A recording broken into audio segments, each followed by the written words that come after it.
کرنا پڑے گا. دیکھیے یہ جو کچھ بھی ہے میں نے چھوٹی سی ذرا تفصیل آپ سے بیان کی ہے، یہ مطلب اس میں کہیں انصاف نظر نہیں آتا، اس میں کہیں بھی کوئی ایسی چیز نہیں نظر آتی جس سے کہ انسان کا کانفیڈنس ریاست کے اسٹرکچر میں بنے کہ ریاست جو ہے چلے اب تھوڑی سی امپروو کر رہی ہے اور آگے بڑھنے کی کا راستہ جو ہے اس کو کوئی مل رہا ہے. جو دن گزرتے ہیں اور ہر گزرتے دن کے ساتھ ایسا لگتا ہے کہ ریاست اور ریگریس کر رہی ہے. ریاست کے جو انسٹیٹیوشنز ہیں ان کے اوپر اسٹیبلشمنٹ کی جو پریشر ہے وہ اور بڑھتا جا رہا ہے.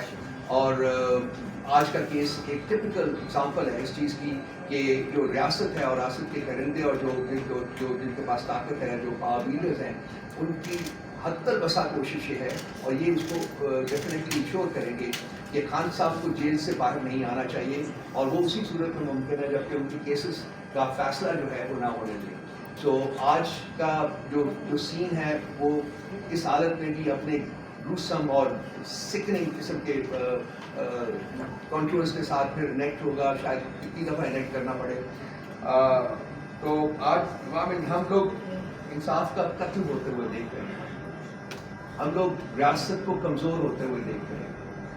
ہم یہ تمام تماشا پچھلے 2 سال سے دیکھ رہے ہیں، اور اس سے پہلے بھی 76 سال کے عرصے میں جو اسٹیبلشمنٹ کا رول رہا ہوا ہے. میں تو بار بار کہتا ہوں کہ اگر اس ملک میں کوئی مسئلہ ہے جس کی وجہ سے ملک ترقی نہیں کر سکا تو وہ اسٹیبلشمنٹ کی ڈائریکٹ انٹرونشن ہے یا انڈائریکٹ انٹرونشن ہے اپنے اسٹوڈنٹس کے through, kicking the prime minister out and then kicking them back into power.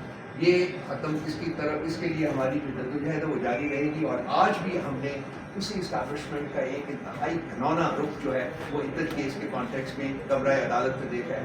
جب تک یہ ہوتا رہے گا نہ انصاف ملے گا، نہ آزادی ملے گی، نہ آئین بحال ہوگا، نہ قانون بحال ہوگا، اور نہ ہی جمہوریت بحال ہوگی.